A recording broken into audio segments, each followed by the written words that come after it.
Again, I'm Fred Jalnek, the director of CLSP and of this workshop.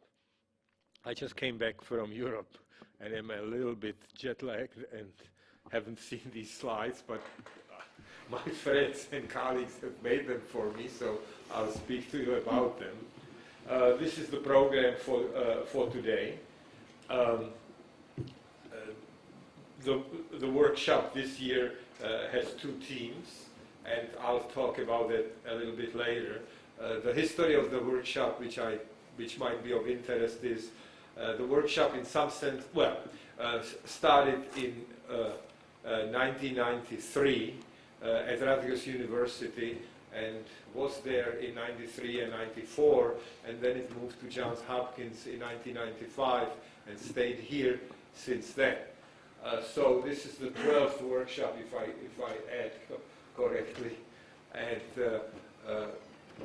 the workshop originally was on speech recognition, essentially exclusively, and at some point in the late 1990s, we generalized it to, first of all, include the natural language processing of all sorts, and the workshop that used to be sponsored by the Defense Department became sponsored by the National Science Foundation, and it's been that way since. I suppose it must be like 97 or 98 that we switched this sponsorship. What we do, for those of you who may not have been present, is that every year we meet sometime in November, early November on a weekend with people who are experienced in the workshop. In other words, for instance, people who've been team leaders in the past, people from Johns Hopkins, people from the sponsors, which means essentially Defense Department people, and other experts who might have something to say about the workshop. Maybe in September, maybe earlier, we post a request for proposal, and we invite people whose proposals have sort of passed some slight scrutiny to come to that meeting. And in that meeting, we discuss and eventually decide on the projects that will be run in the summer, assuming we get the funding for them. This year, we had actually come up with a list of 4 projects, but the funding was somewhat scarce, so we ended up funding 2 projects, and they are here originally. I just do this.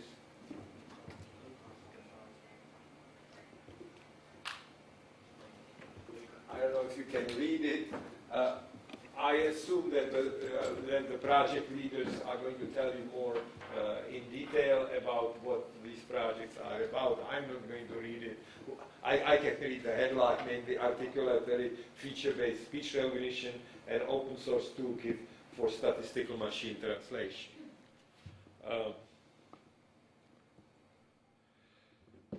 This just says what the planning session was that I talked to you about, and you can read it later.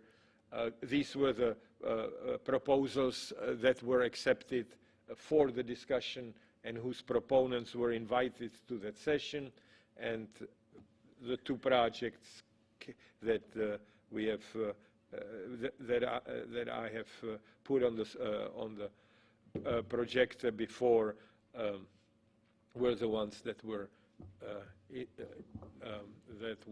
accepted, and whose members you are, and which work you're going to perform. This is a general way we run the workshop. Tonight we are going to have an opening picnic.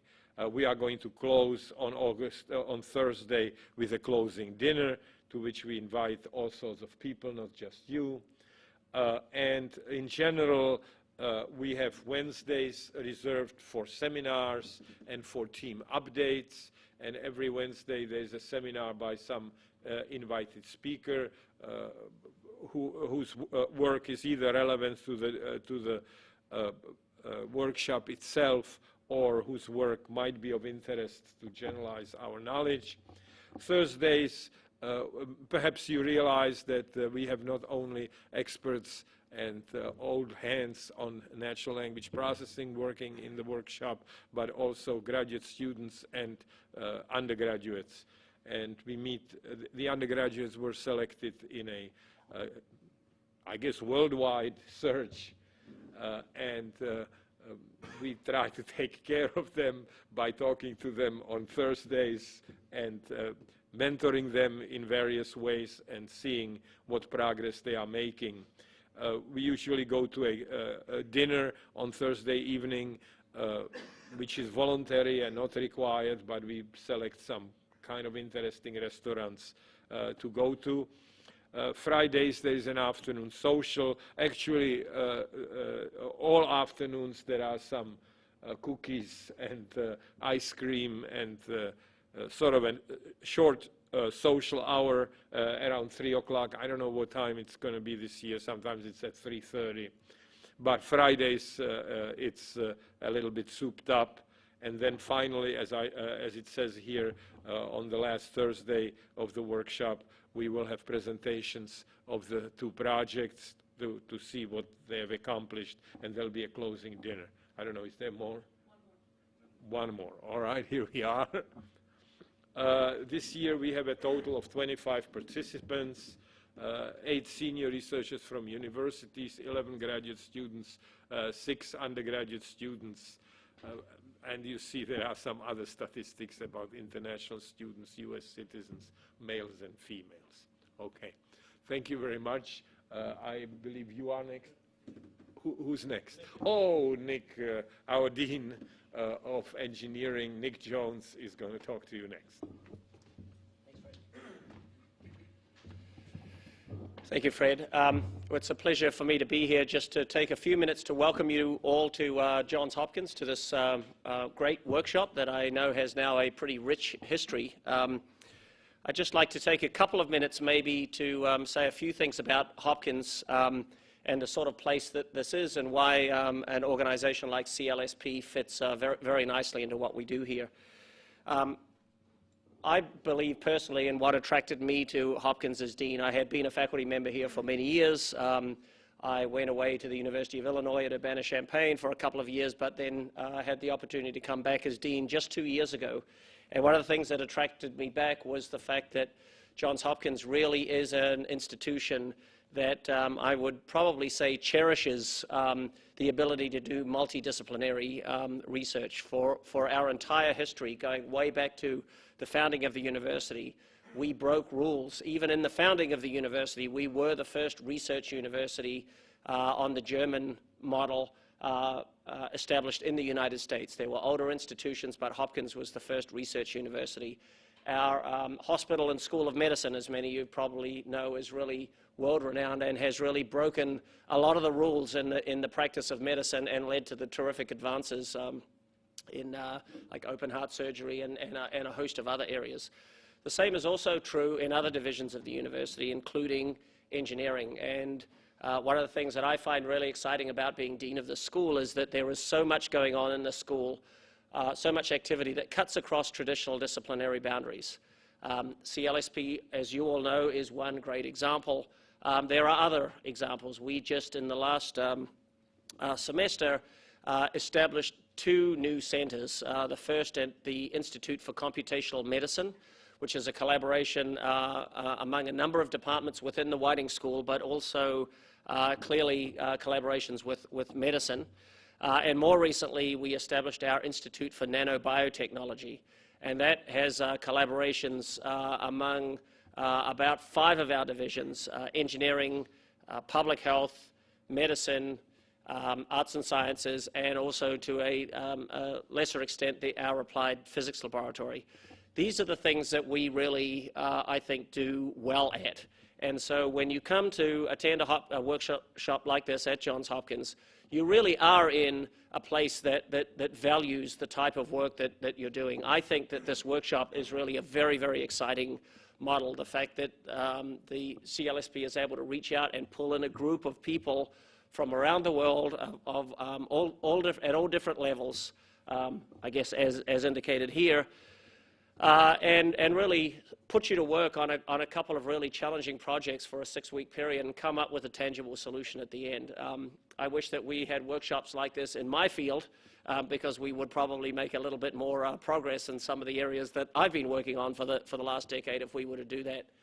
But I won't keep you because I know that you're all anxious to get your sleeves rolled up and get to work. But let me again just welcome you to Baltimore and to Johns Hopkins and to the School of Engineering. It's great to have you here. I'm sure this will be a very successful workshop. I compliment the organizers for their efforts. I thank the sponsors for their contributions, and I wish you all the best. And hopefully over the next 6 weeks, I may have another opportunity to interact with you. So thank you very much, and enjoy the workshop.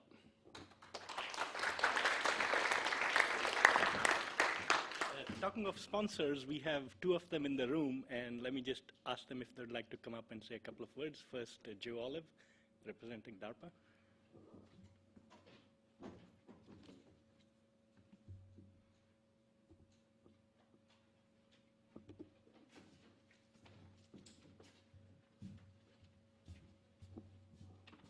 I'd like to welcome you all on behalf of DARPA. I have a couple of extremely exciting projects, and hopefully at the end of the summer, and hopefully I can attend at that time, we'll hear great news about what went on in the summer. Thank you.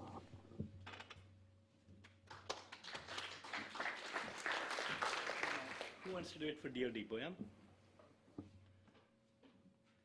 Ron, you can chip in too afterwards if you like.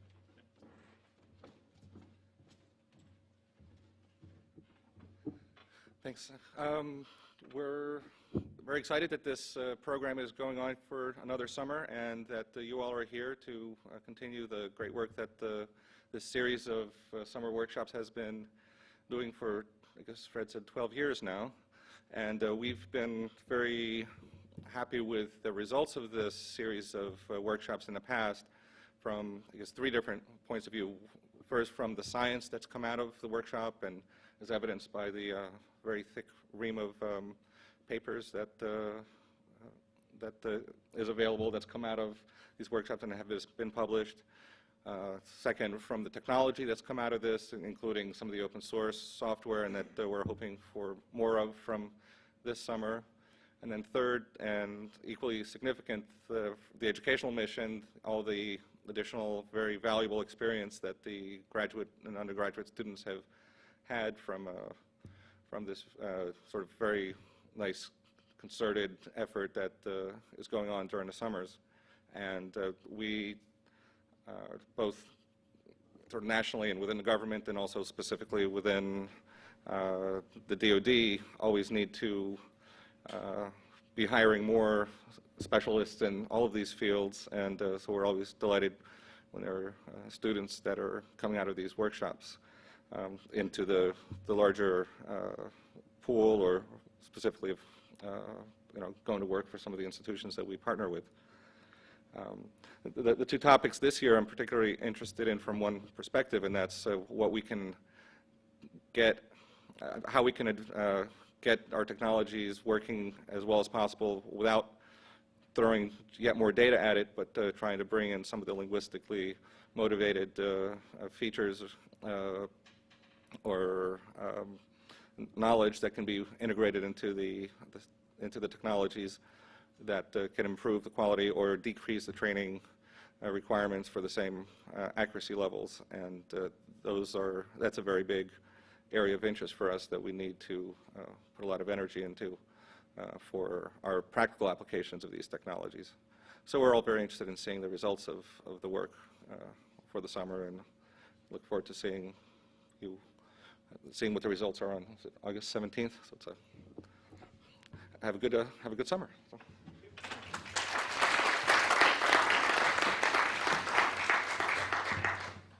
All right, since we are 5 minutes ahead of schedule, it gives me time to run way over and give a really long talk. No, I won't do that. All right.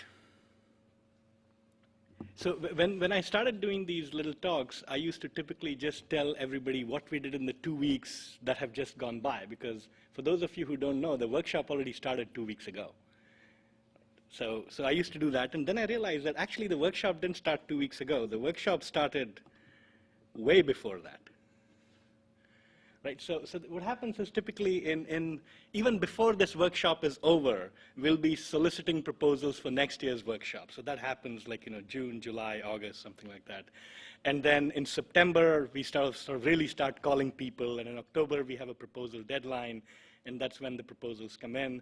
In November, like Fred told you, we meet and brainstorm and pick through these proposals to find 1 or 2 or 3 or 4 that are really good and worth pursuing, and we sort of put our effort behind it. And when I say put our effort, we do several things. First of all, in November and December, we try to find good people to staff those teams, if you will, if you want to think of it from a management perspective. And at the same time, we start going after money. And typically, if the money comes in March or April, sometimes it doesn't, even later. Sometimes we get all we want, sometimes we get not enough. But in any case, the students start getting selected in December. These are the grad students. And then the undergrads, they apply from all over the world. Their application deadline is typically February. And by March, we pick the undergraduate students. Come April, the teams start figuring out what they really want to do. In the summer, they start speccing out their data needs. They have 1 team meeting, sometimes 2. And then by the time they come here by the end of June, a lot of work, roughly about 8 months of work, has already gone into it. Right, and that's what happens when you get here. So we really start, you're somewhere here in July. We have finished what we've been calling the summer school, and we're at the beginning of the workshop, and you should remember that there is all this stuff that happened before you got in there. Right? And then, so this is roughly how it goes, and for us, it's not a summer workshop. It's a year-long activity, which we keep doing month in and month out. So how does the team selection go? Fred already told you a little bit about it. I'll give you a few more details. So we sent out a call for proposals way back in August. We electronically advertised it. We posted flyers at conferences like ACL and HLT and so on and so forth. We even went to these program meetings like Gale and made some noise about trying to get people from there to submit proposals to the workshop. We got 11, I think, and we sort of, maybe we even got 10, but sometimes something really off the wall comes up, which is just not suitable for a summer program like this. So those are the only ones that get filtered out, not much else. And then the remaining 10 show up and sort of present their proposals, defend it, try to discuss it, and sort of pitch it as something they want to do for the summer. It's typically the main author of the proposal plus 1 supporter, if you will. And then there's discussion, revision, and then there is this fancy thing that Jason Eisner has implemented. We have a single transferable voting system where the panel votes for the proposals, and the best 3 or 4 proposals get selected and go forward. And this time we were able to support only 2 of the 4 that were selected. This was, of course, based on money, and so that's where things are. So what were the proposals considered for this workshop? Here are the 10. I won't read through the names for you. I'll just point out that if you look at the affiliations, they're from all over the country. Indeed, DFKI is in Germany, and Steve Greenberg, although he is in the US, he gave his affiliation at the time as the Technical University of Denmark, because apparently that's where he was at the time. And so you have proposals from all over. Notably, there was a proposal from the National Geospatial Intelligence Agency. So various government agencies are starting to look at this as an interesting place where they can come in and sort of pitch problems that they care about. And for example, at the NGIA, they have a lot of issues with resolving ambiguities in names of places and so on. That's what they were trying to propose a research project on. Right, so these are the kind of proposals we get. And then these are the kind of people who are there.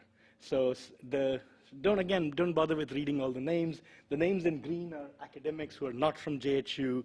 The names in pink are the JHU faculty. There are a few government sponsors, and there are some people from industry or labs. Like I would call DFKI a university-affiliated research lab. Same with the eBuyer, which is, I think, out in UC Davis. So these are the kind of people who are there at the discussion. So most of them are either experts in their own field or just other experts visiting there to help us try, pick good proposals, give good shape to them. Right, so this is the typical composition of the panel. So at the end of it, we came up with 2 proposals that were worth supporting this summer. The first is articulatory feature-based speech recognition. It has 12 members. I'll quickly read off their name: Ozgur Cetin, Mark Hasegawa-Johnson, Simon King, and Karen Livescu. And Karen is leading this team. And then the others in the team are Chris Bartels, Nash Borges, Partha Lal, Art Kantor, and Lisa Young. And the undergrads are Bronwyn Woods, Stephen Dawson-Haggerty, and Ari Bezman. And in case you didn't get the color code, blue are boys, pink are girls, red are team leaders. All right. This is the second team, open source toolkit for statistical machine translation. This team is led by Philipp Koehn and has Nicola Bertoldi, Marcello Federico, Shen, and then Ondrej Bojar, Brooke Cowan, Chris Callison-Burch, Chris Dyer, Hieu Hoang, and Richard Zens, and then Alexandra Constantin, Evan Herbst, and Christine Moran. So here's our second team, 12 plus 13, 25, and these are the people you'll be meeting and talking to all through the summer for the next 6 weeks, so get to know them. All right. One of the things we do before the workshop is we sort of get all the students up to speed. So they're all at different levels. Some of them, like Chris, are in their, well, actually there are 3 Chris's this summer, but Chris Bartels is sort of in his 4th or 5th year, same with Chris Callison-Burch. Others are undergrads who are still in their, just finished their junior year.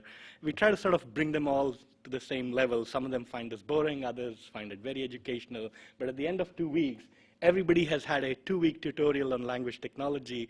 They know a little bit about speech recognition, a little bit about machine translation, IR. They essentially know what these projects are about and where they're going. And as I said, we started this in '98 because once our funding moved from DoD to NSF in '98, we started having a larger proportion of students. And then we realized that this was a good thing to do for the students, so we started doing it. And sure enough, this caught on. Others found out about it. And now we get a lot of people other than the workshop undergrads for whom we started this. They are now a minority of the audience, and many of the graduate students say they find it very useful, and others from around the area attend. So this year, for example, we had a professor and a student from Loyola College, which is a couple of miles down the street. We had somebody visiting from Microsoft Research in India because they were switching fields from databases to NLP, and they figured this is the best way to find out. So they actually flew in from Bangalore and spent 2 weeks here. So that's how this summer school has grown. And we all went through this. So what did we do in these 2 weeks? Well, this is what we did. We had a day on core NLP. By the way, I should give credit for this organization to Jason Eisner and David Yarowski. They were sort of the main guys who organized this part this year. So as you can see, again, no need to read all the details. We have NLP, we have machine learning, machine translation, speech recognition, application of speech recognition, information extraction, information retrieval. And then each team had a day where they sort of told the students in some considerable detail what they were trying to do over the summer, trying to get them to appreciate the technical nuances of the projects that they were doing. Right? So what's going to be happening from now on? Roughly this. Right? So you notice this is like your 6-week calendar, 3 of them in July, 3 in August. And every Wednesday, there will be a seminar and a team update. Every Thursday, there will be a group dinner. Every Friday, there's an ice cream social, which, like Fred said, is a little bit special than the every afternoon cookies. And every Monday, the team leaders sit down and decide whether the workshop is going well, whether the computers are standing up as needed, and so on and so forth. So this is sort of the grown-up thing. Usually the most important item on the Monday discussion is where should we go for dinner on Thursdays. All right. And this is pretty much what you're looking forward to for the next 6 weeks. It'll be a lot of fun. Just one note before I close. All these workshop activities, the Wednesday afternoon presentations, the Wednesday morning seminar by the external speaker, any things that you present, there will be a lot of informal seminars given by the workshop participants. We try to keep them open to the public. So if you have friends in the area, let's say a faculty member at College Park that you think would like to know this, or like today we have visitors from AppTech, please welcome, attend these. If possible, tell us in advance, because if we happen to get a room with a smaller capacity, we can try and move it to a bigger room, and so on and so forth. But otherwise, these are open to the public. Please come join us. If you need local assistance, if you want to find out where to park, you can contact Laura and Sue, who will be speaking later today. And finally, everybody mark August 17 on their calendar, full day, 9 a.m. to 4 p.m. This is when the 6 weeks of effort will sort of have yet another checkpoint, which will be to report what we've done in 6 weeks. I won't say it's the end, because if you know a little bit about the workshop, or if we haven't told you already, a lot of this research is just a kickoff. It starts off lots of interesting things, and we even have post-workshop awards if we have the money left to support 1 or 2 graduate students to continue the interesting work that starts off here in the summer. So the workshop really continues even for you after the summer, because some of you will be working on these problems for at least a couple of years. All right? So, Fred has something to add. There's one thing that you have not mentioned, and that is that we welcome lectures by participants who have something particular to say. Yes. Sometimes they have made some advance or something that they like the public to know, and we arrange for lectures. We once had lectures by Jeff Bilms, that went on for 3 weeks. Yes. Okay, so just to give you an example, there are many experts. Yes. There are many experts amongst us, which you may not know about. So when we discover an expertise in our workshop group, we usually try to extract it and put it on display so that everybody else in the workshop knows what kind of experts we have. So Fred mentioned Jeff Bilms. Another one I could mention is last year we had Nizar Habash, who knows a lot about Arabic NLP. And the 3-hour lecture that you saw, the students saw 2 weeks ago, actually was given last year in the summer, because once we discovered he knew all this stuff, we said, you have to give us a series of talks, and he gave 3 or 4 talks, one every 3 days. And I'm sure there are other experts amongst us, and I can see some of you being tapped, as they say, to give more talks. And those will be scheduled in the afternoons rather spontaneously. And you'll get an email the previous day saying, oh, tomorrow Mark is going to give a talk about X. Right? Okay, so let me close on that, unless you have any questions or comments. No? Great. So what's next on our schedule? Okay, I think it's time to turn it over to the team leaders to give you all sorts of details about their ambitious plans for the summer. First, we have Karen Livescu.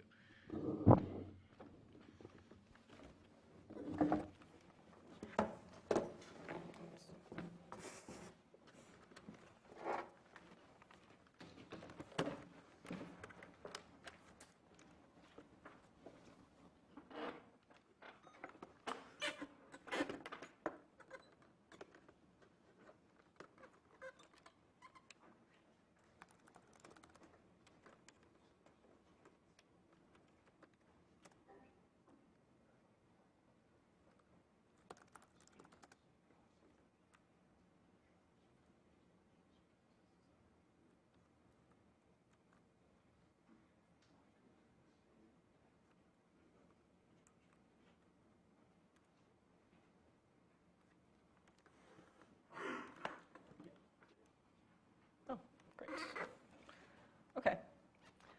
So I want to tell you a little bit about, good morning, first of all. I want to tell you a little bit about what our project is going to be all about. So what we mean by articulatory feature-based speech recognition is, well, articulatory features are linguistic features that have something to do with articulatory positions like lips, tongue, glottis, velum, and so on.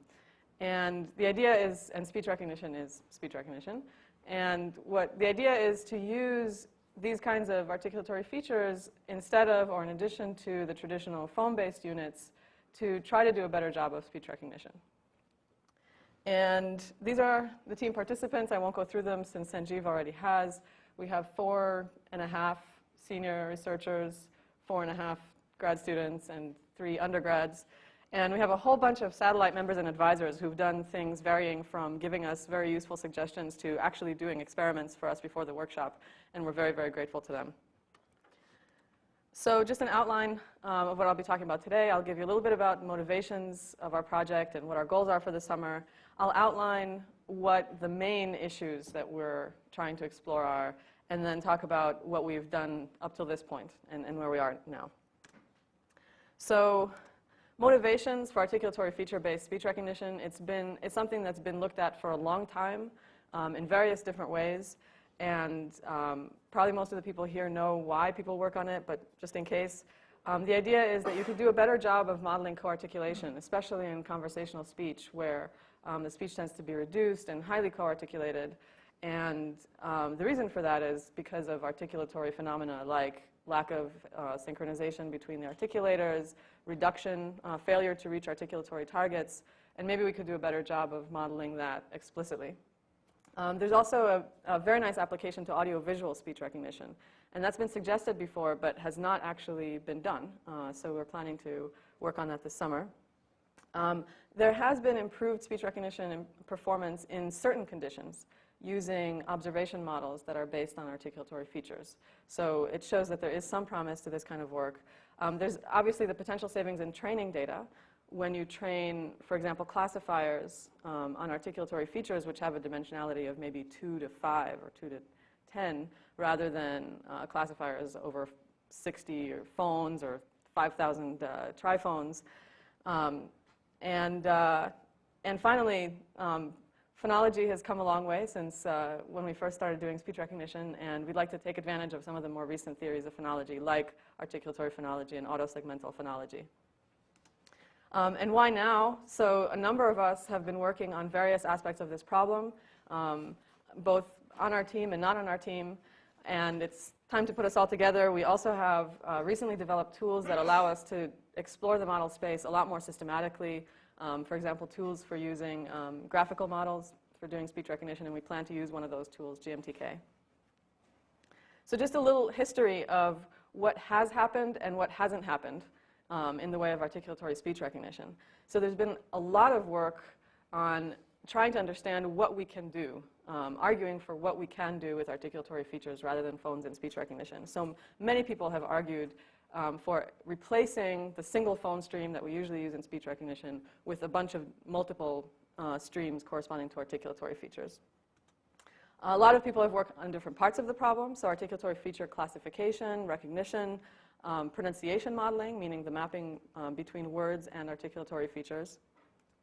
A lot of people have combined articulatory feature recognizers with classical phone-based recognizers just by expanding a phone into a bundle of features. And some have built hidden Markov models by combining these multiple streams of articulatory features into one big sort of Uber state stream of articulatory features. And only very recently has work begun on actually doing end-to-end first-pass recognition, or not even first-pass recognition, with articulatory feature models where both the observation models and the pronunciation models are multi-stream. And like I said, there's been a lot of motivation for doing audiovisual-based recognition with articulatory features, but it hasn't been tried at all to our knowledge. So it's time to do the kind of systematic study that we're hoping to do this summer. And just to give you an idea of the huge space of models that we could be considering, so some of the design issues to consider are, first of all, do we factor the state? Do we have a single state stream that corresponds to possibly combinations of articulatory features, or do we have multiple states, multiple state streams? There's been some work done, like I said, on combining all of the state streams into one. Once you decide on the basic structure for the state streams, there's also a question of whether you factor the observation model. Do you have multiple classifiers for different features, or do you have a single classifier for combinations of articulatory features? And most of this work has been done to some extent or another. If you do factor the state into multiple streams, and this is what we plan to do this summer, then you have a whole host of other issues, starting with how do you synchronize the streams? How do you model the extent to which they can be asynchronous?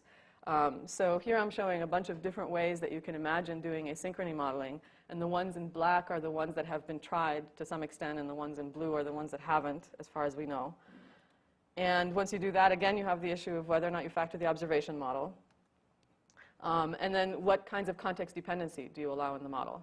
So all of these blue arrows, I think they're more blue than black at this point, have not actually been tried at all, and the black ones have been tried to some extent. So we hope to both continue along the lines of work that's been done and try completely new models. Okay, so just to have a couple of definitions, this is just a basic outline of what a speech recognizer is. So we're going to, a generative, standard, statistical speech recognizer. We're separating it into a language model, which we're not going to deal with this summer at all, a pronunciation model, which maps words to some kind of state structure, some kind of hidden state, either a single stream or multiple streams, and we're going to call all of that a pronunciation model. So that includes what's traditionally called a duration model, for example, transition probabilities. It includes all of that, including what's traditionally called a pronunciation model. Okay, and then the mapping from this hidden state structure to the observations is what we're calling the observation model, and that's pretty standard. So this kind of states are the traditional ones, and these kinds of observations are the traditional ones, and then we might consider new kinds this summer. So what are the goals of this project? The overall goal is just to explore as much of this space as possible and to understand the design issues that are involved in doing that. And in particular, there are sort of 4 sub-goals that we plan to look at. One is comparisons of observation model and pronunciation model structures. So like I said, various kinds of asynchrony, articulatory reduction. In terms of observation models, do we use the traditional Gaussian mixtures? Do we use models that are more like hybrid models, where we have neural network classifiers classifying features and then combining their scores with the pronunciation model? Or do we use a tandem model where we take the output of some classifiers and then have a Gaussian mixture over that? So we're planning to look at all 3 of those. We have a small amount of data, a small amount of manually transcribed data, and we're planning to automatically align a lot more data so that we can do analysis of articulatory phenomena and how it relates to speech recognition performance. And of course, we're very eager to apply this kind of model to audiovisual speech recognition. So we have a couple of audiovisual corpora that we're planning to try to do audiovisual speech recognition on. And finally, one of our goals is to develop community resources that we can, that will facilitate this kind of research in the future. So first of all, feature sets. People have used all kinds of feature sets, and we've actually spent a lot of time in designing a feature set for this specific purpose. And we hope that this is something that other people will find useful. Like I mentioned, alignments are something, articulatory alignments are something that's very much missing in this area. And we've already gotten some manual ones and hope to get some automatic ones. And finally, we'd like to release some tools that we'll be developing for our own use this summer that will hopefully be useful to other people in the future. So an outline of the array of things that we plan to be working on. So again, the basic idea is we're going to start out with the traditional single stream of phone states and expand it to a number of streams of articulatory feature states. And I'm drawing everything in terms of graphical models. We'll be implementing everything in terms of graphical models this summer. So the nodes here are variables, and the edges between the nodes are allowed dependencies between the variables. So this is the basic framework. And on top of this framework, we can look at different kinds of asynchrony modeling. So there's coupled hidden Markov models are something that's been done for audiovisual speech recognition, where there are 2 streams. Here we have an arbitrary number of streams. So we can look at various kinds of dependencies, various kinds of couplings between the streams. Yep. Oh, sorry. Yeah, so what would these streams be? Sorry. So these streams are articulatory state indices, right? So in a coupled HMM, you have, rather than transitions between the states depending only on the previous state in the same stream, it can depend on the previous state in all of the other streams. What would, for example, what would the first, second, third stream be? So these are 3 examples of articulatory features. LT and G might refer to lips, tongue, and glottis, for example. Right, yeah. And then we can try different kinds of dependency structures between the streams as well. Lip might have 3 values or something, and that IL represents the value of the lip articulator, which would be 1, 2, 3, 1, 1, 2, or 3, whatever. In this particular case, it's the state index, meaning sort of the sequencing. Oh, okay. Right. And how does time go? I mean, I guess from left to right, but this asynchrony, it looks like things are synchronized, at least. The asynchrony would come in, for example, if you had different values for these 3. So you could say that the lips are anticipating rounding, for example. So the lips might be in the next state of the word while the tongue and the glottis are still in the previous state, something like that. So it's still 1 time frame per column of boxes. It's still, yeah, exactly. It's just that the values they take can happen at different times. Right, right. So you can have one of these keeping the same value for a larger number of frames than the other one. That's the idea. So this is based on coupled hidden Markov models. Another thing that we've tried for pronunciation modeling specifically is to introduce instantaneous constraints, which is nice from a linguistic point of view, because then we can say whether we think that these features instantaneously should be synchronous, asynchronous, and what are the probabilities of different amounts of asynchrony. So it's a nice way for us to put some knowledge into the model. And so one way that we've done it, and I won't go into the details, is to have these synchrony variables that are child variables of subsets of the features, and their distributions control how different the parents of these variables can be. Okay? And so the basic model would maybe have each of these asynchrony variables for pairs of streams. You can imagine also having a single asynchrony constraint that just measures the goodness of the state vector at any given time. Again, give me an example of an asynchrony constraint. So an asynchrony constraint could be there's a certain probability that all of the features are in the same state, another probability that one of the features is ahead of the other by one state. Okay, so this is not like you can't have your VLAN open and something else closed at the same time. These are not that kind of No, it's not that kind of constraint. Yeah. We currently don't have that kind of constraint. It's assumed to come down on high from the word, basically. but we might wind up needing that kind of constraint. Okay, and then there's a bunch of things that I'm not showing here, like crossword asynchrony. What kinds of context does asynchrony depend on? Syllable structure, phrasal position, and so on. The other major type of effect that can happen is reduction, where articulators just fail to reach their target values.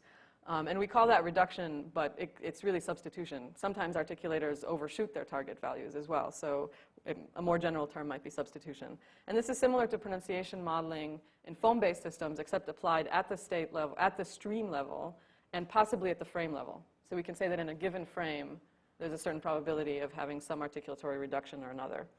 And then there are all kinds of contexts that we can bring into that. Speaker context, dialect context, more or less asynchrony with different speaking styles, and so on. So that's the pronunciation modeling side of things. On the observation modeling side of things, I mentioned the three different types of approaches that we want to look at. So one is the traditional Gaussian mixture models over states. In this case, a state is a combination of articulatory feature values. And in our case, the observations are vectors of PLPs. The other option is to factor, right, the observation model into multiple observation models, one per feature. And in that case, we have two choices. Either we use the same acoustic features and have a product of acoustic models over those, or we can have a tandem kind of model, like the kinds that have been developed at ICSI and SRI recently, where you have a classifier for each feature, and you use its outputs at some level, probably not at the probability level, but at the previous layer in the neural network, and have Gaussian mixtures over those. And then finally, we have hybrid neural network, dynamic Bayesian network models, where the observation is not really an observation. It's really a virtual evidence variable that just allows us to combine the likelihood that we get from the classifier with the pronunciation model probability. question. Yes? So again, when you look at the second figure, Yep. so let's say I'm thinking still PLP coefficients. So in the first case, I might have had 39 coefficients in the observation vector. Are you suggesting that I'll break it up into 10, 9, and 11 or something? There's a choice, right? So either we could not break it up and have the same 39 for all of the features, or we could try to learn what kinds of acoustic features are useful for any given articulatory feature. We don't have any a priori knowledge of which ones might be. So in the first case, you will actually repeat your observation 3 times. And Yeah. Although, okay, that doesn't seem to make sense. It doesn't seem to make sense, but it's been done so much Okay. with some good effect. So. And in case of the neural network outputs, there would be like, something coming out of each network, and there would be different networks for your, I guess, P, B, and some sort of. There are just 3 different articulatory features, yeah. And so there would be a different network for each, and they would each be looking at their respective state of observation. Right. So in that sense, that's kosher because it's looking at different. Or maybe it's not because it's saying not. There are a lot of non-kosher things that we do. That's just one of them. But if both the tandem models and the hybrid models will use the same neural networks, right? It's just a question of whether you use the neural network explicitly to compute the likelihood, or you have some kind of model on top of it, some kind of generative model. And I don't know this virtual evidence business. Are you going to give us more details? Only if you make me. If you don't start to go ahead and I'll ask you. It's, I mean, it's basically just a trick to get this classifier likelihood into a DBN. Okay. So what you do is you have an observation which is always observed, and then you set up its distribution in such a way that it happens to be the likelihood that's coming out of your classifier. I guess that wasn't so bad. Okay, so some experimental details, just to set up the framework of what we're planning to do with our experiments. So in terms of audio-only experiments, we're planning to use the switchboard database. This is, it stands for Small Vocabulary Switchboard, and it was developed by Simon King and colleagues recently. And the idea is that these are small vocabulary subsets of switchboard, ranging from 10-word vocabularies to 500-word vocabularies. And the idea is that we should be able to use more complex models that we can develop very quickly for smaller vocabularies, but not so much for larger vocabularies, while still using conversational data, so that we have all of the interesting effects that happen in conversational data. And just as an interesting data point, we've run the SRI system, state-of-the-art SRI system on this corpus on the 500-word task, and it gets a 42% word error rate on the first pass, and in the final pass with all the adaptation and so on, it gets 26.4%. So even the SRI system still has a lot of improvement to go on this kind of data. It's not that it's particularly easy data just because it's a small vocabulary. Yeah. So when you say the SRI system, how much acoustic data was that system trained on? That system was trained on Fisher and all of Switchboard, which includes Switchboard. Okay. So Switchboard was presumably swapped, Okay. but it's in there. That's like 100 hours, 1,000 hours? 2,000. 2,000? Okay, so that's pretty much set. In terms of audio-visual speech recognition, we still have at least two corpora that we're considering using. We may use both of them. In both cases, we're probably most interested in doing digit recognition because it's such a new task, and we'd like to do as many new models as we can. So one is Quave, which is a very clean studio recording, which people usually add acoustic noise to, isolated and connected digits. The other is Avocar, which has recently been collected at UIUC by Mark Hasegawa-Johnson and others. And it includes a large number of tasks, including digits, which is probably what we'll be using. And it's in a naturalistic car environment, car operating at different speeds with extremely challenging lighting conditions. So it's a very interesting real-world task. The computational framework that we'll be using is dynamic Bayesian networks. In particular, we'll be implementing our models with the graphical modeling toolkit, and we'll be using multi-layer perceptrons for doing feature classification in the case of hybrid and tandem models. And the other resource that I mentioned that we need is transcriptions of articulatory feature alignments. And we have a 87 utterance so far manually transcribed set that's been done over the past few months. And we plan to bootstrap off of that a little bit and refine some automatic alignments during the summer. So what have we done so far? There's been a lot of activity on all the various fronts. And the first one is that we've settled on two sets of features. And the reason for the two is that there might be different types of features that are appropriate for observation modeling and for pronunciation modeling. So pronunciation modeling naturally happens at the level of actual articulatory motion. It's very natural to explain a pronunciation phenomenon in terms of this articulator didn't reach its target or these two articulators were out of sync. And those things might be tongue tip position, lip protrusion, and so on. And these kinds of things, on the other hand, are very difficult to detect from the acoustics.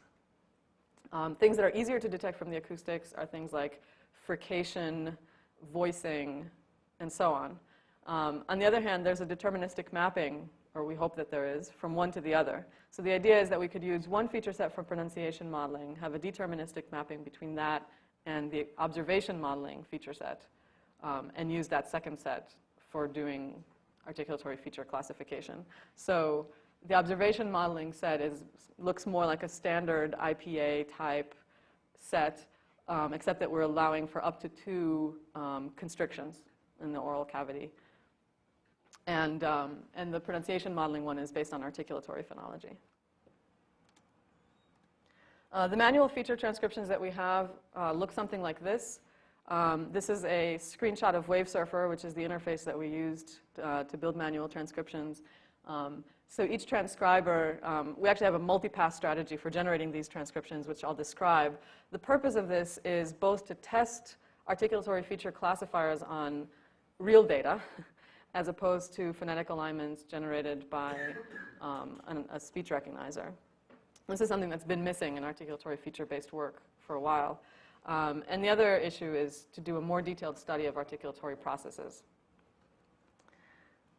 So some of the details, we have 2 transcribers.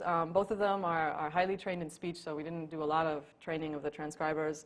We have 78 utterances from Switchboard, plus 9 utterances that were also transcribed in the Switchboard transcription project, so that we can do a little bit of comparison.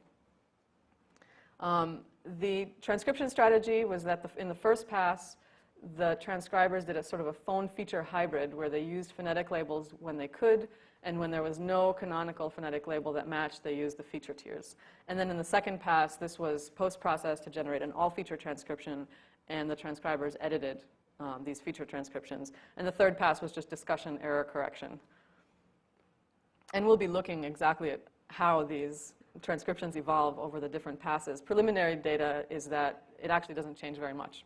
The transcribers are fairly confident.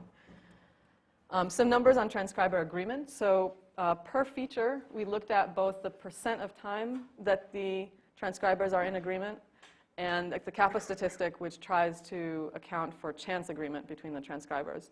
So for the most part, we have very good agreement, or at least it seems good to us, surprisingly good. Overall, we have about 92-93% agreement in time.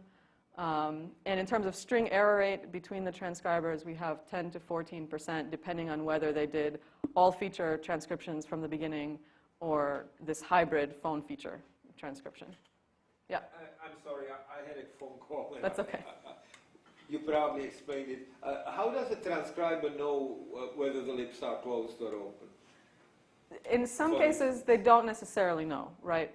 So when they can tell, they will. How can they tell? So if you can tell that there's a B-like sound or an M-like sound, then the lips had better be closed.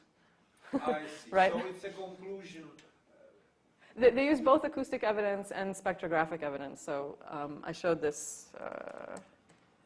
They have this kind of display. Yeah. Right, but the mouth isn't actually instrumented. The mouth is not instrumented. This is not articulatory measurements. So it's basically linguistic knowledge of the transcribers combined with ears. Okay. Yeah. So these are inferred articulatory features. Right. Meaning So inferred by a human. right. So the idea is, what would we like an articulatory feature classifier to say at this given point in time? And what we would like it to say is as much as a human could tell. Assuming it has only the acoustics to look at. Right. Right. So you can't really take it as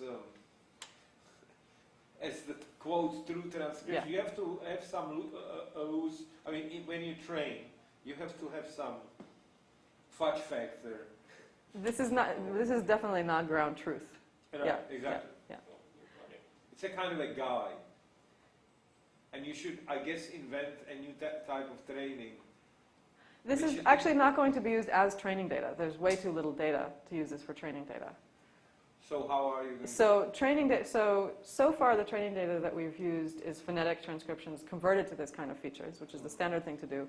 But then we can do things like embedded training, where we can use our existing articulatory feature recognizers to generate new automatic alignments and repeat the process.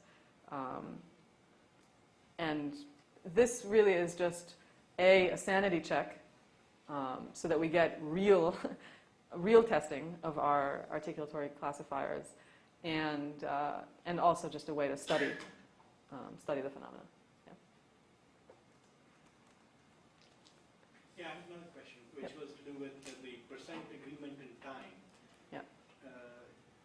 So I suppose what you do is, let's say, pick a feature, like lip rounding or something, and you just scan the whole time axis, and there'll be a few little places fraction of those times the two annotators agree. Right. But I guess it's dominated by the negative samples, right, where nothing is happening. Right. So what if you just compute well, a false alarm? Like where one of them says, let's assume that one of them is better than the other, and you can do it symmetrically. So where does the other one say there is lip rounding when the first one doesn't? I wouldn't exactly call it positive and a false positive or false negative in the sense that it's true that one of the values will be much more likely than others, but I'm not sure that it's the case that any one is particularly rare. What the kappa statistic is trying to do is to actually take that into account. The statistic does. What I'm thinking is whether when you're detecting it, whether you don't want to be more sensitive to false alarms than to misses eventually. And for that reason, maybe you want to, once you have the data, you can check also the statistics. Right. Actually, one thing that we're working on now is to incorporate cost in there. So some kinds of disagreements are more costly than others. Yeah. In recognition, you'll actually be integrating over these values, right? Correct. Yeah. Okay. So multi-layer perceptron classifiers have been trained for this project, and they've been trained on Fisher and switchboard, excluding the switchboard utterances. And what I'm showing here are just the cross-validation accuracies on Fisher. That's what we have so far. And then the chance accuracy for comparison. So for the most part, we're getting numbers in the 70s, 80s cross-validation. Usually test numbers are a couple of percentage points below that. Okay, so in the area of audiovisual recognition, we've looked at two different databases for the most part so far. One is Avicar, where a lot of work has gone into lip tracking and visual feature extraction. And it's, as I mentioned, it's a very visually challenging environment. So you can see large variation in facial pose, large variation in illumination. And what I'm showing here is just the lip tracking results for a few frames in this database. At the moment, we have a 5% error rate, right, on the lip tracking. And Quave is this sort of more controlled database that we're using. And we used features from Amar Subramania at University of Washington and just tried to make sure that we can get baseline results that make sense on Quave, and then we'll take off from there. So what we have is an audio-only baseline. This is word error rate versus the signal-to-noise ratio in the audio signal. The video signal is always constant. And this is the visual baseline, which of course doesn't change with signal-to-noise ratio. And this is a multi-stream hidden Markov model, which is a synchronous multi-stream model. And we're now working on building in asynchrony into these models. Okay. So some other pre-workshop work, we're working on switchboard baselines. We have HTK baselines so far, working on the GMTK ones. In terms of triphone models, they get about 60% accuracy. Not too much difference between word internal and crossword triphones. There's a parameter tying tool, a generic parameter tying tool for GMTK, which Simon has been mostly working on, which we can use to do all of the fancy context-dependent modeling that we'd like to do. And we have a number of tools developed for doing site-independent distributed training and decoding using GMTK. So theoretically now, anybody should be able to download GMTK, and if they have a parallel environment for computing, they should be able to do training and decoding in parallel. So our tentative plan, we have sort of a four-pronged plan, pronunciation modeling, observation modeling, some analysis, and audiovisual speech recognition. And the idea is to start working with our baselines until we can get to a point that we can start generating feature alignments. And until that point, we do analysis of our manual transcriptions, and we work on the existing recognizers that we have, both in terms of pronunciation and observation modeling. Once we have a larger set of alignments, we can start to learn things like context dependency and so on, and start to incorporate those into the models. And audiovisual speech recognition is pretty much independent of all of those other efforts, except that we will try to incorporate ideas that we have from the data analysis into the audiovisual speech recognition work. I just want to acknowledge a few people who've been especially helpful who are not on the team. Kate Sayenka has done a lot of work on the audiovisual baseline experiments. Joe Frankel and Matthew Majimai have been largely responsible for training the multi-layer perceptrons that we're using. I want to thank CLSP for organizing this and hosting this. and the funding agencies for making all of this possible. Thank you. Questions, comments?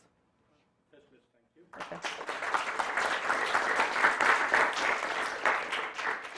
We do have time on the schedule for questions, so those of you who are curious to know or didn't follow some little detail they care about, now would be a good time to ask them. Well, it was very clear. In which case, let's thank Karen again. And next up is Philip. Why don't you flash the program on? I don't think she Oh, has you can't but do it. yeah, it's on. I see, okay. Okay. So, We're about 10 minutes ahead, if that's what you Do we have a break? After Philip. And what time is that? Normally it's at 11.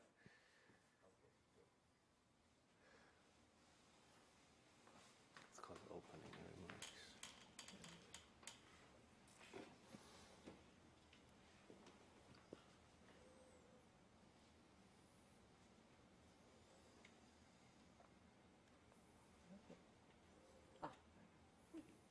Oh, disappeared again. It was there. We just found new hardware.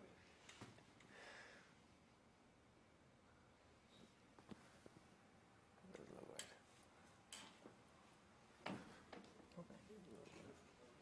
This looks weird. Okay. Yeah, that should be good.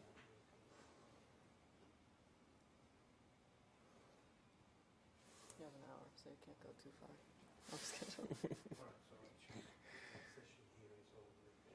I don't want to spend an hour on this. Okay. How do you? I just click on this.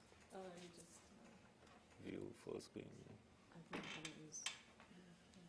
Oh, okay. Looks about right. Okay, welcome. So I will be talking about the second project, and so it's called Open Source Toolkit for Statistical Machine Translation. If you try to find it in the original proposed project, back then it was still called Vector Translation Models, but we added some more ideas, especially lattice decoding, and we also wanted to emphasize that we see this as a forum to kind of bring with like some of the best researchers in statistical machine translation together and build a toolkit. And this is actually one aspect I'm very excited about, to talk to other researchers who have implemented state-of-the-art decoders and really share all kinds of implementation details and ideas how to do this and share all kinds of tricks. What I'm also actually very excited about is that I actually feel like that the other workshop project is also very related to actually what we are doing. So I hear a lot about factors in there and graphical models. I haven't never referred to what we're doing here as graphical models, but maybe I should start doing this. I haven't done this in these slides yet. So this is the overview of the workshop. So there are three main goals we try to accomplish. One is to have at the end of the workshop, or at least a few weeks after the end of the workshop, a nicely released open source toolkit for machine translation that implements the state of the art and then some. There are two academic goals we have. One is factor translation models, which is somewhat a very new idea to integrate more closely different factors. In our case, there are things like part of speech morphological features, and experiment with that. So we're very curious about how that works out. And the other one is lattice decoding. So there's a lot of interest, especially nowadays, from integrating speech recognition and machine translation. So passing on, for instance, lattices that come from ASR output into machine translation. But also, if you look at text translation, using ambiguous tools like morphological analyzers are often not very sure about if something is, past tense or present tense, because words might be ambiguous. So be able to deal with that kind of input is also going to be very interesting.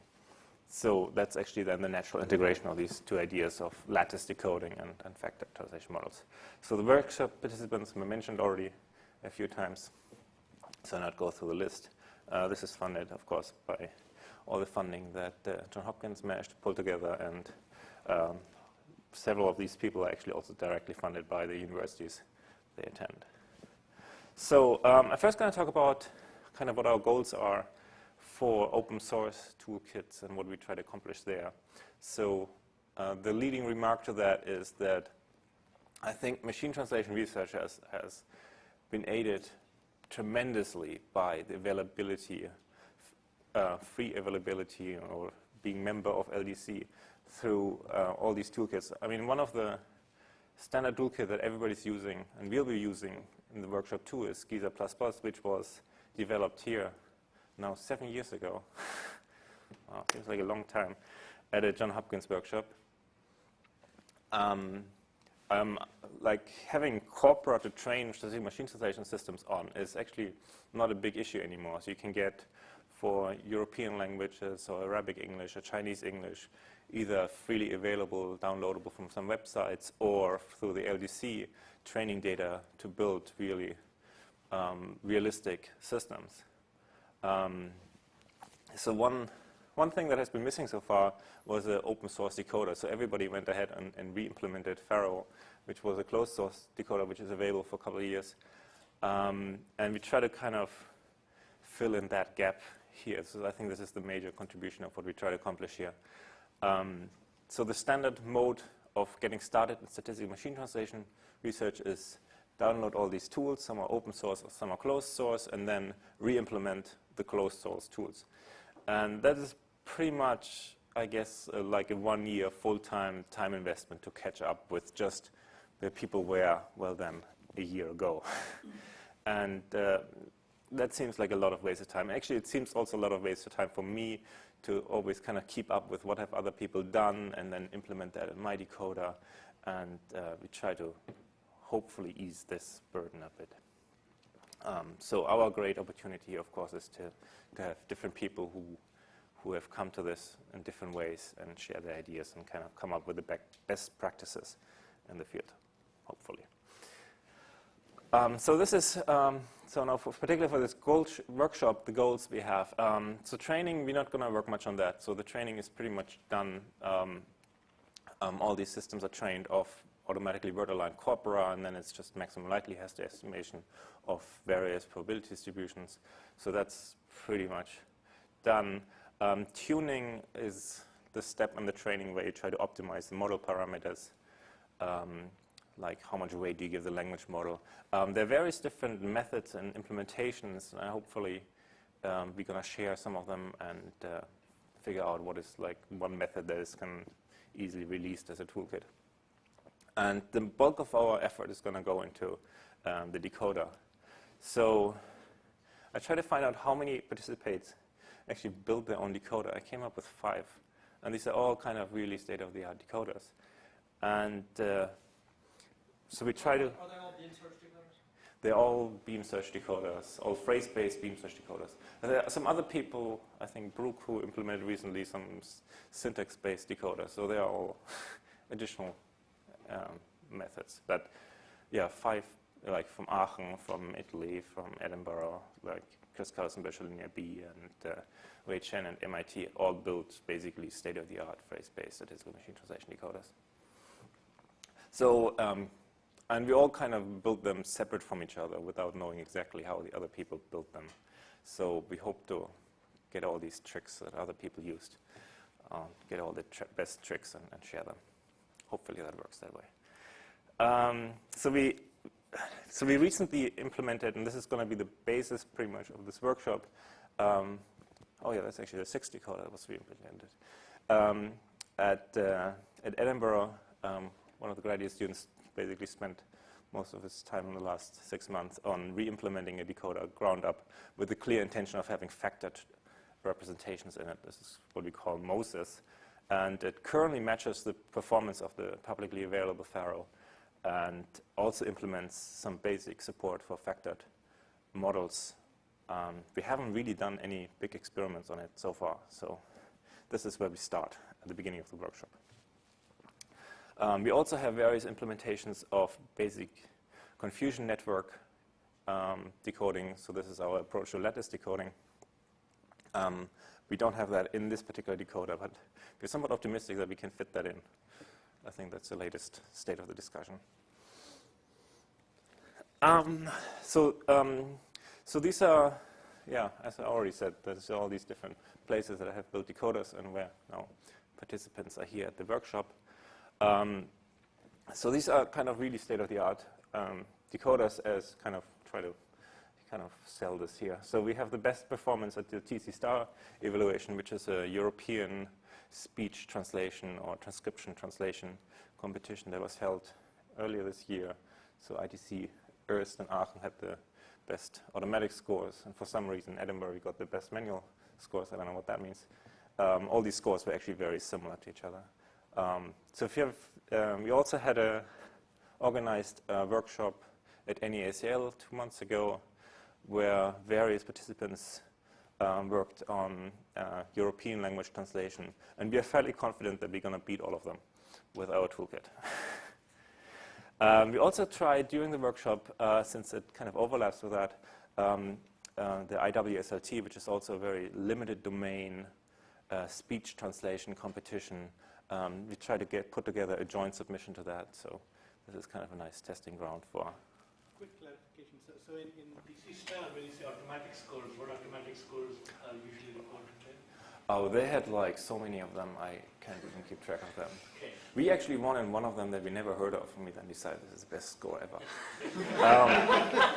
So they used Blue and its various, they also used Meteor, which looks at like synonym. If you match a synonym, you still get some benefit on the score. Yeah, the one we did well was weighted recall, n-gram recall score. I don't know really what it does, but it's good. And when you say manual evaluation, somebody just gave it a score on a scale? Yeah, Marcello knows probably more about the manual evaluation. Manual evaluation on one track. Yeah. It was the English to Spanish track. And they involved 120 evaluators. Wow. Human evaluators. Wow. Okay. So what we also, beyond basically, this is all basically the standard model that everybody's using, so this is kind of still the standard model. So what we're going to do beyond that is basically this factor translation models, and hopefully that has some gains in performance too. I have like 2 interesting slides here that came out of the workshop at NEACL. So these are various systems that participated, and the nice thing that happened there is that System actually officially participated in this workshop too. So some of you might know this. This is the leading machine translation company. They have like 80% of the market. If you go to Google and translate web pages, that's actually System. And we did automatic evaluation and manual evaluation. And System is a little bit outlier in that curve. So these shaded areas are kind of the significance intervals or confidence intervals. So System always gets a lower automatic score than manual score. It shows up much dramatically if you test in domain. This is tested out of domain. So this is somewhat a realistic comparison. So we trained systems on the European Parliament and then tested them on news commentary that we just got off the web. So it's really out of domain test. And here in this task, German-English, which is actually fairly hard.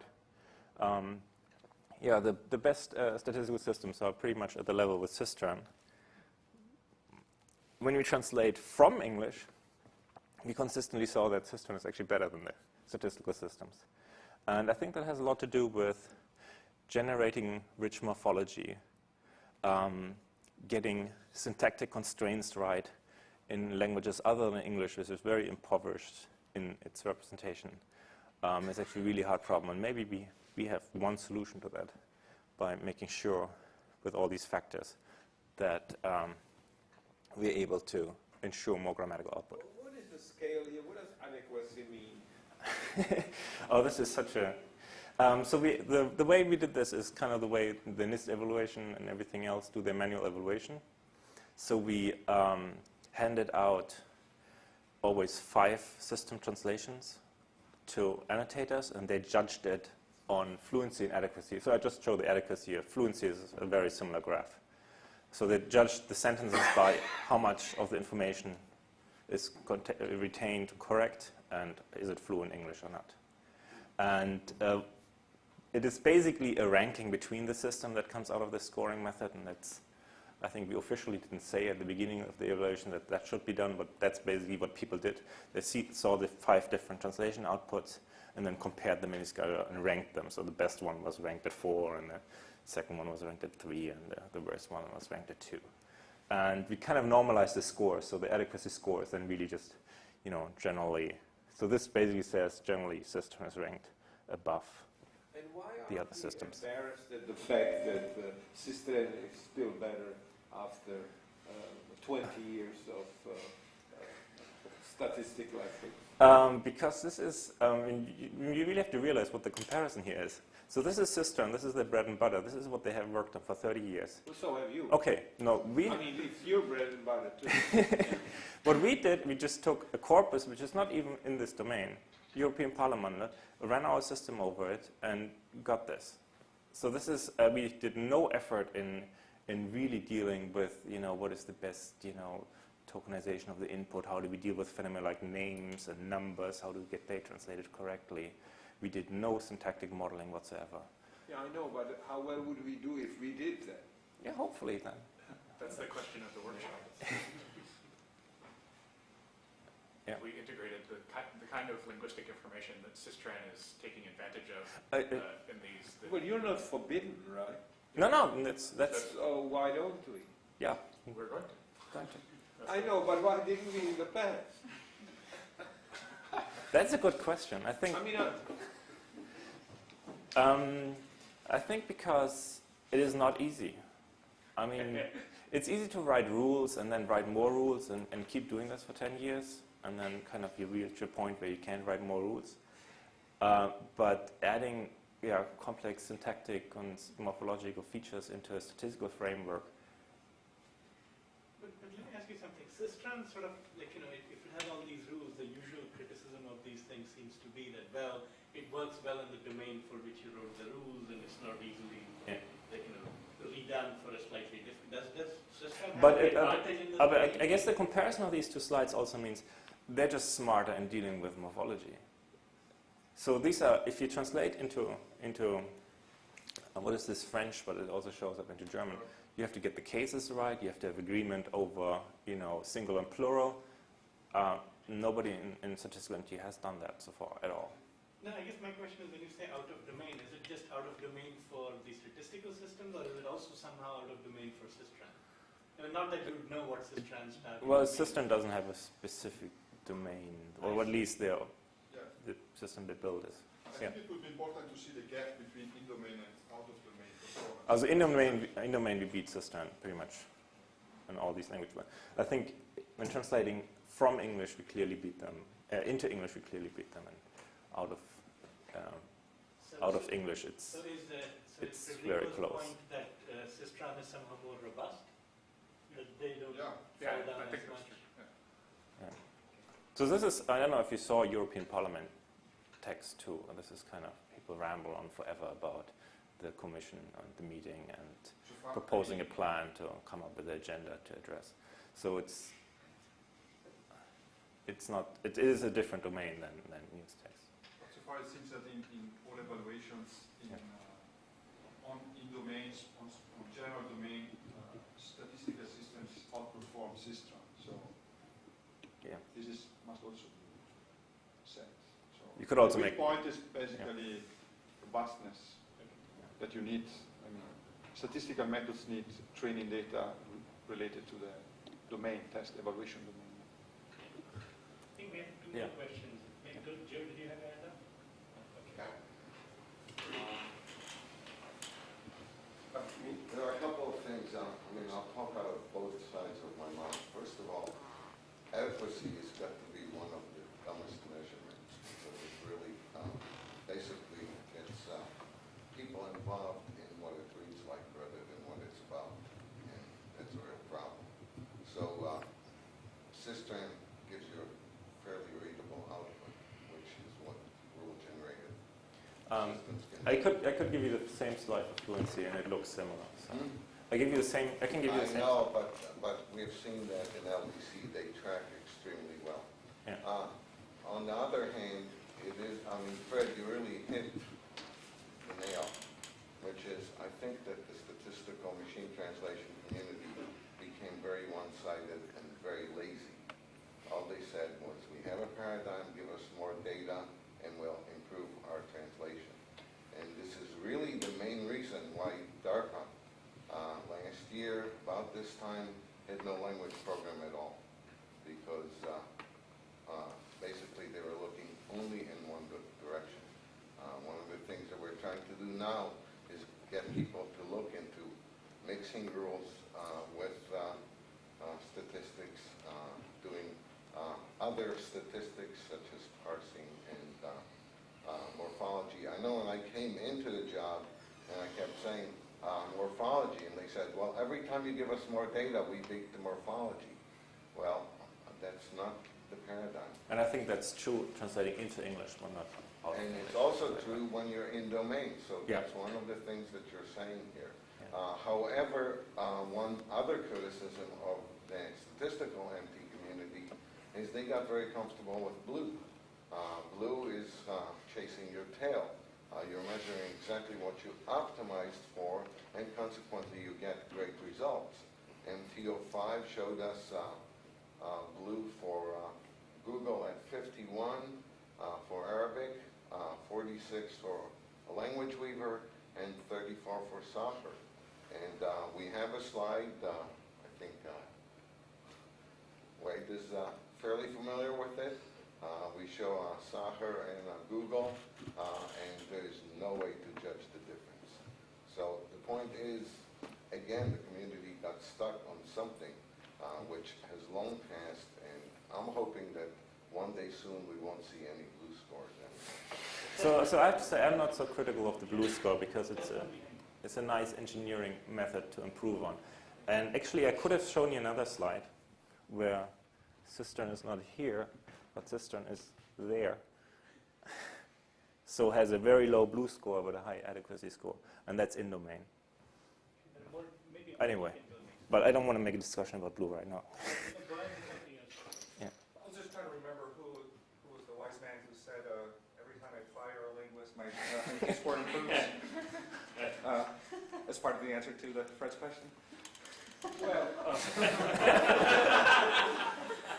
Well, first of all, that was meant for speech recognition.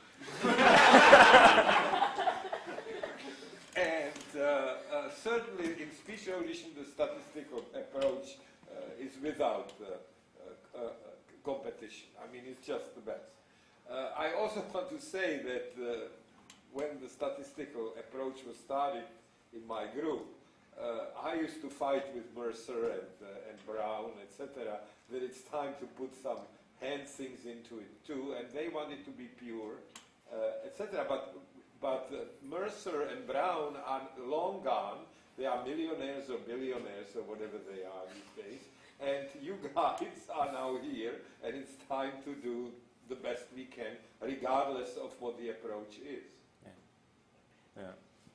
I mean, the argument that I want to bring was now brought by Joe, but just for to put things into context. I mean, what is the language model? The training of the language model. On what corpus is it done on the French and English? It's always it's all in domain European Parliament. Because the MT people who are doing statistical machine translation were working all the time on English language models and optimizing these, but they didn't ever work on German too much or French or something, so it's not a fair comparison, so to say.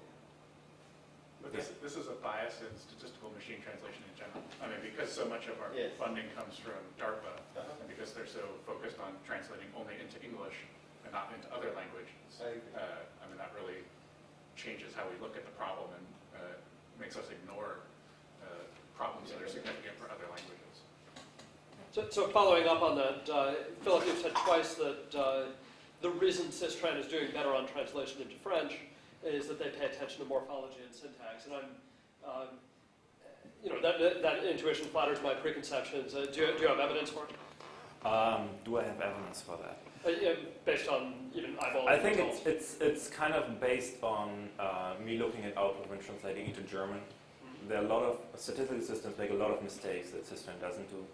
For instance, getting the case right, which shows up in morphology, and there's no reason why the statistical system would actually get the case right at all, because if you translate a subject from English or an object from English, they look exactly the same in English, so why would you get that stuff right in German?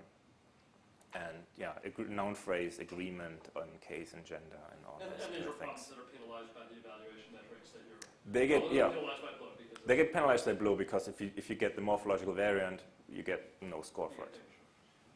I think we must point out that there are different kinds of evaluations. So if you consider evaluations like the LDC evaluation in which, list evaluation in which you have teams working over years, over this language pair, you have one team.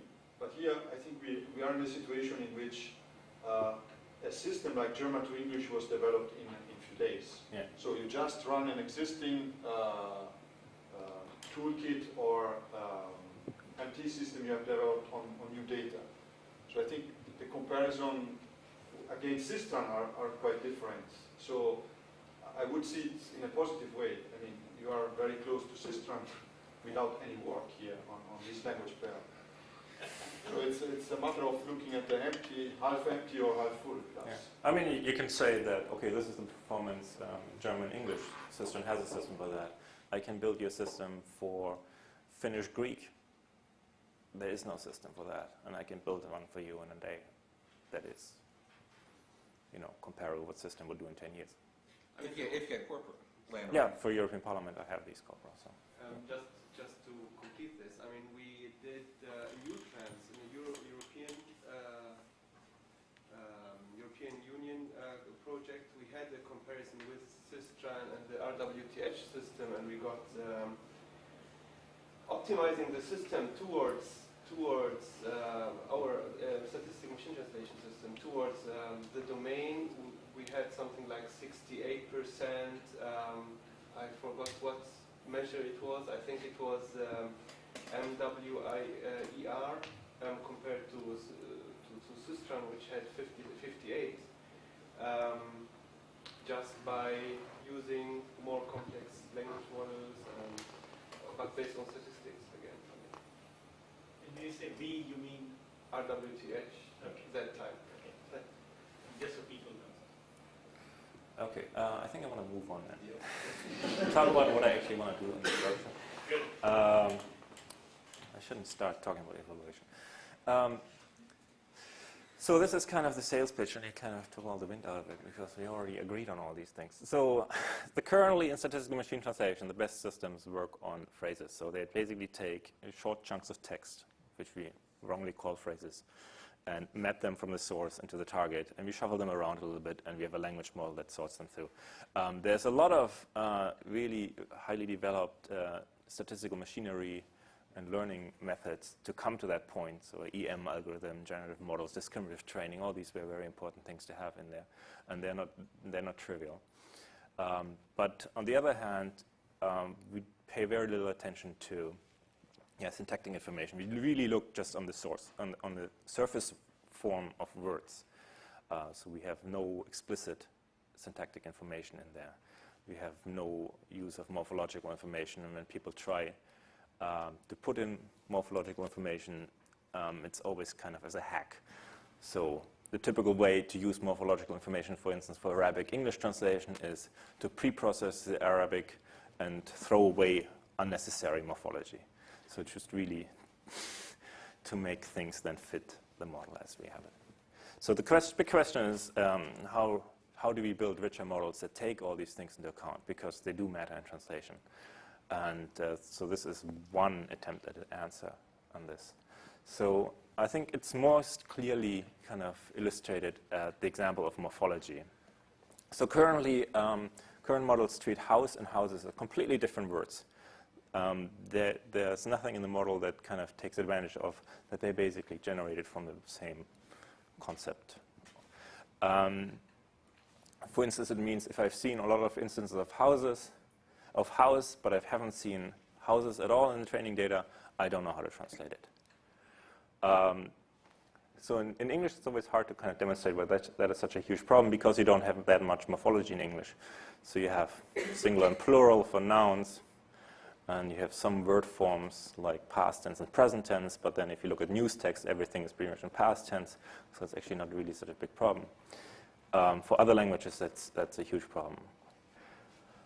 So this is kind of the story, I mean, how Systran maybe does translation, and how maybe we should maybe do a translation too. So we first, so we want to translate the German word Häuser here. So we first analyze it and realize it's house in plural, and then we translate house into house and translate the plural marker separately, and then combine that into houses. So then whenever we see an instance of house or houses in the training data, we see it basically as instance of one kind of word, different word forms of one word, and then learn kind of more general knowledge of it. So the statistical argument is we learn models over richer statistics than these very sparse statistics over word forms. So we have a lot of factors, or we want to play around with a lot of factors. So this is kind of the standard factors that instantly come to mind. So the surface form where everybody currently works with. Lemma is, the stem, or the, I don't actually exactly know what the difference between stem and lemma is. There's part of speech information, like nouns and verbs. Maybe one of... A lemma is an actual word, and a stem might be. Okay. You need to on our team. Part of speech. You might want to learn things like that. Nouns typically get translated as nouns. I mean, it probably helps a lot in word alignments. Maybe it helps in translation too. And morphology, automatic word classes, and that's an area we can get very creative about. And the benefits, of course, is that there are two main benefits, and they're actually two different things. One is what I just argued, that you generalize over the training data. So you have richer statistics over stems than you have over word forms, because there are fewer stems, so they occur more frequently, so you see more, how they translate. The other argument, of course, is that we have now all this additional information in our model, and at various points in the translation process, they might become very, very important and useful. So I'm going to go over three elements of translation where these things might become useful. So factors in translation, so this is the actual translation step where you map source language to target language. I think I already made this long argument about richer statistics and backing off the richer statistics. Maybe translation between lemma as the core step instead of translating between surface form is more, a more principled approach that is based on, the statistical argument it's based on richer statistics. In translation, also things like this might help. So we might learn an additional model that maps the part of speech tags in the source language to the part of speech tag in the target language, which then learns things that, nouns should generally translate as nouns and verbs should be translated as verbs and things like that. And things like morphology, if you directly add to the translation step that the morphology is going to be translated, so we're going to learn that plural in the source is going to get translated as plural in the target. All these things are going to be statistical, so these are not hard constraints, and they all bias the model towards, syntactic coherence in source and target. Another area I haven't talked about at all so far, but I think this is one of the areas where syntax is actually the most valuable thing, is reordering. A lot of reordering can be very easily explained in syntactic terms. So the classic examples are French, English. In French, you usually put the adjective after the noun.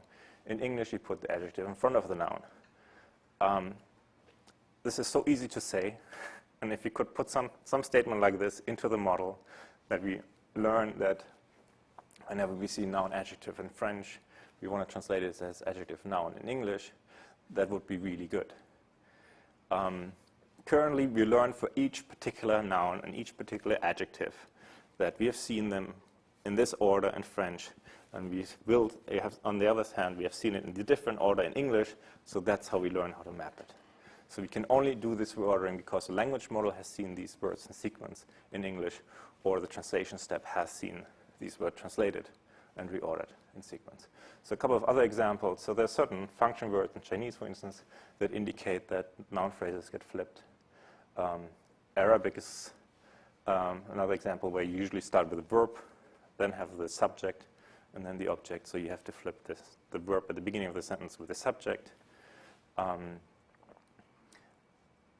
Generally, Chinese English and Arabic English are actually the two examples where there's not that much reordering going on. I could give you some examples for German English or Japanese English, where really everything is in different order. And there are a lot of problems with reordering. Maybe I should say something about reordering. So currently, I think the last improvement I had, at least in my system, due to modeling, not to bug fixing, was to learn for a particular phrase how likely does it get reordered when it gets translated. So it's a lexicalized, so it would learn for each adjective. For instance, when translating from French to English, this adjective most likely gets reordered forward. And we can generalize this by backing off to part of speech text. So we can learn, okay, an adjective usually gets reordered forward when translated. And we can put that into our model. So this is actually an area now, this is the third core element of translation, is the language modeling. So how can we use additional factors in language modeling? And I think this is actually an area where there's a lot of things you wouldn't think putting into a language model, you can put into a language model. So the standard thing is to have an n-gram language model over speech or surface form. Maybe when we have n-gram models over part of speech tags, and it's actually very easy to learn things like 9-gram language models over part of speech tags, maybe that gives us a lot of syntactic constraints and what kind of order words in the output occur. We can learn sequence models or language models over morphological tags, for instance. So we can say start of noun phrase, plural, middle of noun phrase, plural, end of noun phrase, plural, and that allows us then to enforce that the noun phrase has, agrees in count or all these other things, gender and case. And there's a lot of ways to also integrate, syntax without using trees. So we can add tags that we have then basically for the use in the language model that make sure that from the beginning of the clause to the end of the clause, somewhere there has to be a verb at some point. And so we're going to play around with that quite a bit. Okay, and what has been done, and the only thing that has been done in this area is actually that people automatically derived word classes and added those as additional language models. So 5-gram language models over word classes, I think, have been already used like 5 years ago. Okay, let me just give you some idea of how we are going about using all these factors. So we have, maybe the idea is to translate the lemma and the morphology and morphologically tagged separately. So the first step is then we translate lemmas separately from the morphological tags. And then we have a second step which generates then the surface form on the target side from the lemma and the morphological tags we generated there. So we have basically, we break up what originally was a phrase translation into a sequence of mapping steps of two different types. One is translation steps that map source factors to target factors, and the other one is a generation step that takes target factors and generates other target factors from it. Given this approach, it pretty much fits then the standard phrase model. So we still operate on phrases, so the core unit are still phrases. And we just break up the phrase translation step, which previously was a table lookup, into these mapping steps. So I have one example here. So this is the example I had earlier. So the input is Heuser, and we have on the input side, we use tools we have to get all kinds of analysis. So we basically, the input is not the surface form anymore. It's this factor representation, Heuser. So a lemma is house, and the part of speech tag is plural noun. So we have first one translation step where we find all possible translations for Häuser, so it might be house and home. Then we have another step, which is the generation step now. So we basically look up which are possible part-of-speech tags for either house or home, and they can occur as nouns or plural nouns.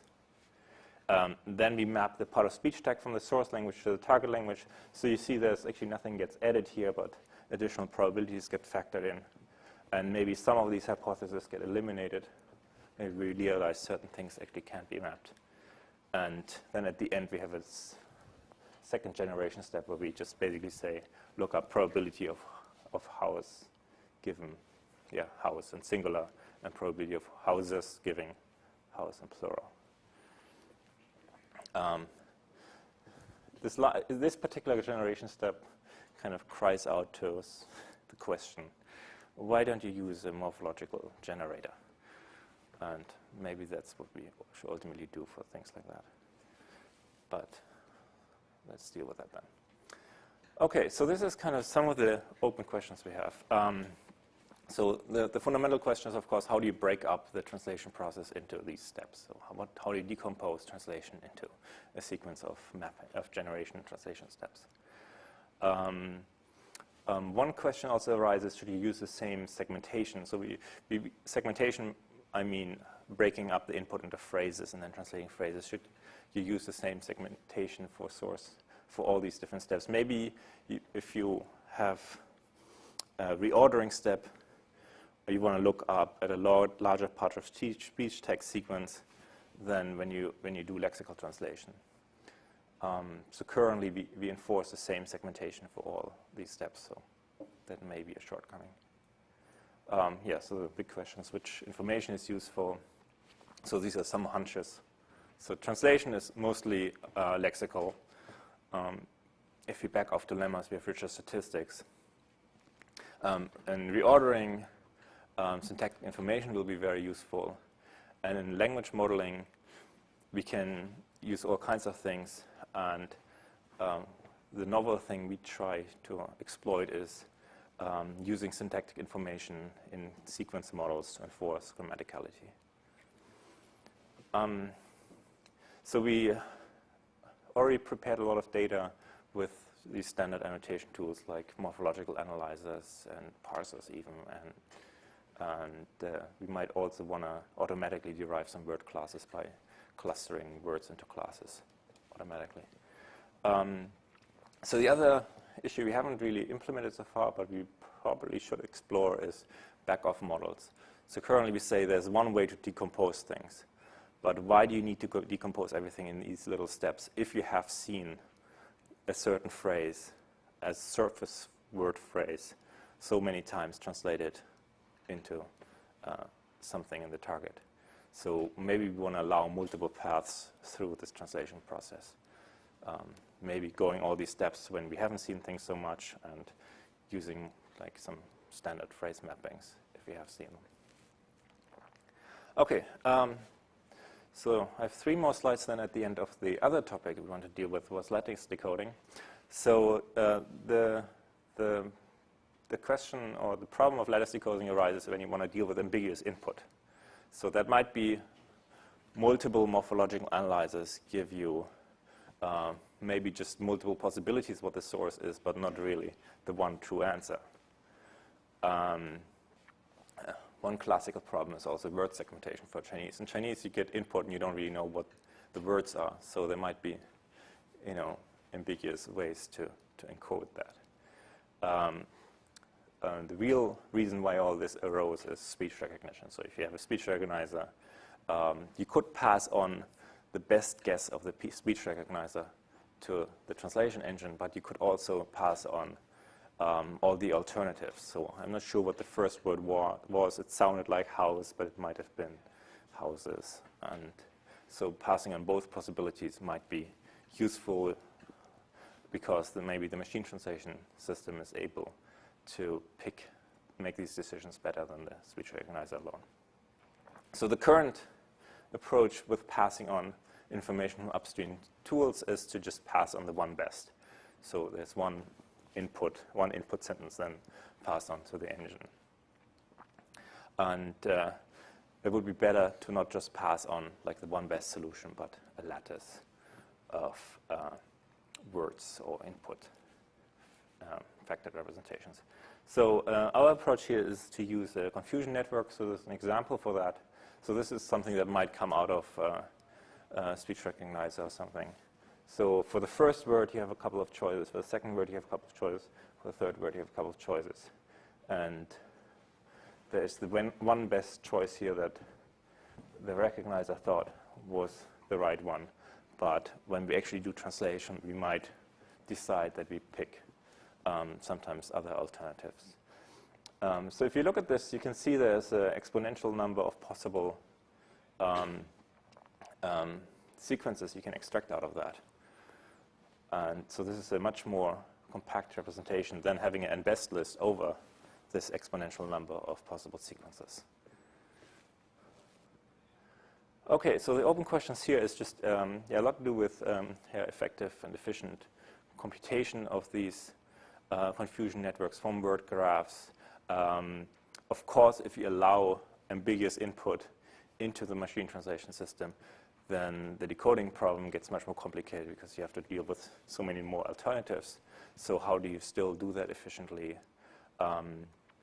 What features or heuristic functions from the network might be useful in decoding?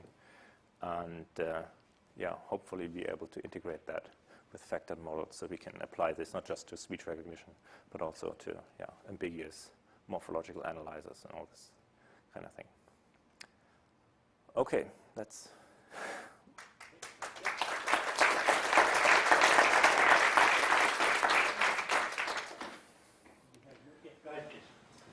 So on your first couple of slides, you talked about why it was good for this to be an open source toolkit. One of the things you mentioned is that if somebody's starting from scratch, it takes them a year to ramp up to the performance of the best system from the previous year, or to replicate that system. Yeah. So a natural question is how this open source toolkit is going to hold up as new ideas continue to be developed. There's a sort of a software engineering question of how to make this comprehensible and extensible so that people are able to put new ideas into it in the future. Can you say something about how that'll, about your thoughts on how this will support that? So there's, of course, a lot of components in there that are going to be very useful for no matter, like for even radical changes in decoding, like these tuning methods and so on. I think currently the big kind of maybe shift how things are going to change is to use, instead of phrase models, use kind of syntax-based models. So how adaptable are we with this toolkit to that change? A lot of the code in these systems has to do with like representing language models and phrase tables and all these kind of things. So they might be very useful. I don't know if your question is now in terms of technical, how do we build the system that is very extensible, like which data structures we use, and do we have a very modular approach, or is it like kind of a software engineering, who is going to take care of it and who is using it? So,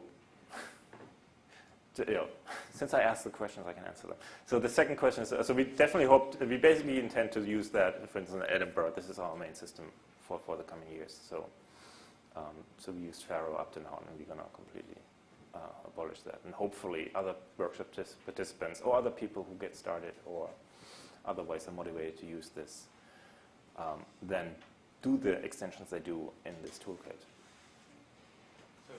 So on another more basic level, I think one of the goals of the open source thing is to have it be an easy to maintain software package. So yes. Marcello was talking about examples of good open source projects and bad open source ones, and we believe that bad open source projects are one where there's basically a sole maintainer and they're the only ones who really can grok the code.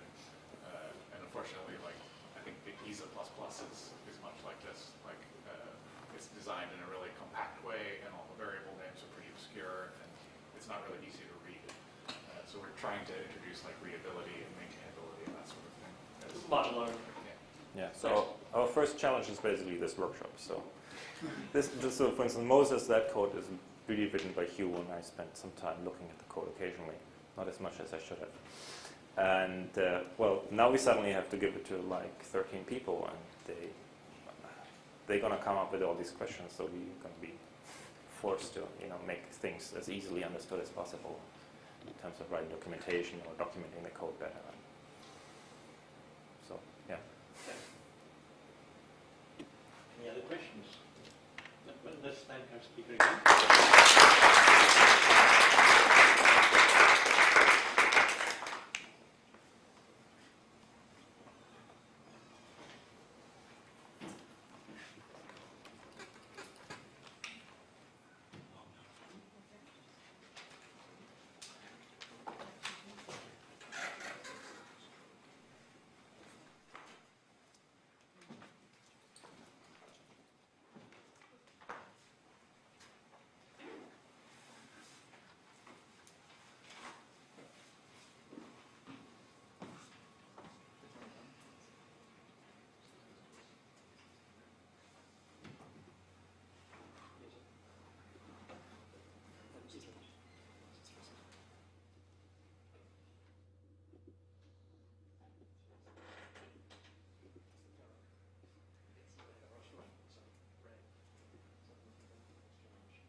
As you can see, we are at the part of our program called the break. So here's what we'll do at this point. This is the end of the formal presentations of the technical things. However, to survive the 6 weeks of summer and really be productive, you need to know many more things besides the technical ideas that were discussed today. And the people telling you about that will be Laura Graham back there. She's our administrator, and Sue Porterfield. So what we'll do is we'll take a break from here. You have 10 or 15 minutes to sort of bring your caffeine level back to an acceptable point. And after that, we will move up to the workshop lab, which is one floor above. It's Barton 100 and 101. And we will meet there at 11:15. And Laura will tell you things which you absolutely have to know to survive in the summer. So don't be late for that, 11:15. Is there a steering committee meeting? This afternoon at 3 p.m. So that means Philip and Karen and Fred and a couple of others will attend. Okay, all right. In Barton 320. In Barton 320, yeah. Okay, so everyone, let's take a break and then meet again at 11:15.